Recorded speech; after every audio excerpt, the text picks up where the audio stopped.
বন্ধুরা, তোমরা সবাই কেমন আছো? আশা করি সবাই খুব ভালো আছো।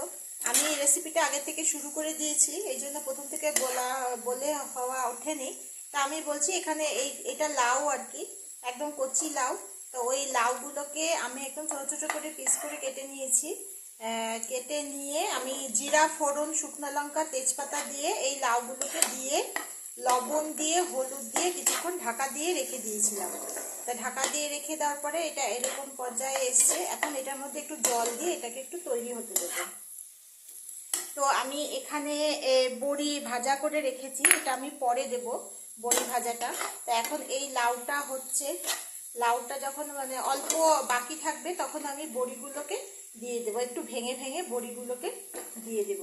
এখন আমি এটার মধ্যে অল্প করে জল দিয়ে দেব, জল দিয়ে এটাকে একটু ভালো করে হতে দেব।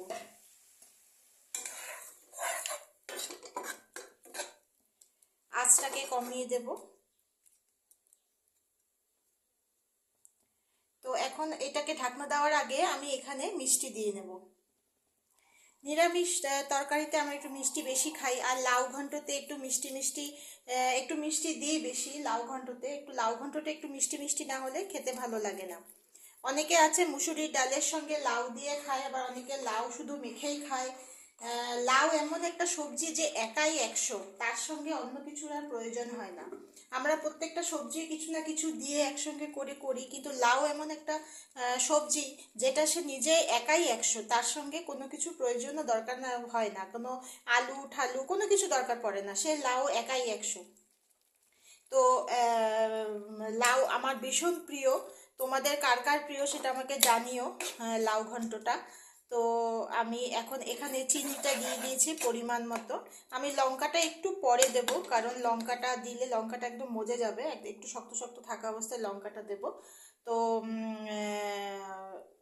এখন আমি এটাকে হলুদ টলুদ সব দেওয়া হয়ে গেছে, মিষ্টি দেওয়া হয়ে গেছে, লবণ দেওয়া হয়ে গেছে, সব কমপ্লিট।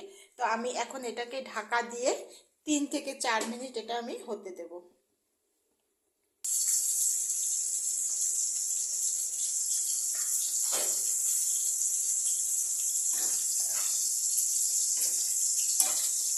আরও নরম হয়ে গেছে, এটা আরও হবে। তো আমি এখন এখানে দুটো মতো কাঁচা লঙ্কা দিয়ে আমি এখানে এই বড়িগুলোকে একটু হাত দিয়ে ভেঙে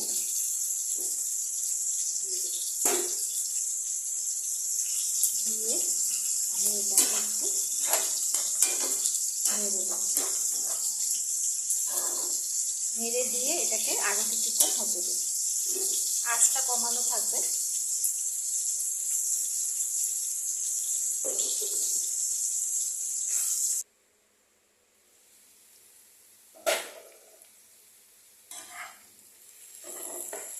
আমাদের লাউ ঘন্ট পুরোপুরি কমপ্লিট।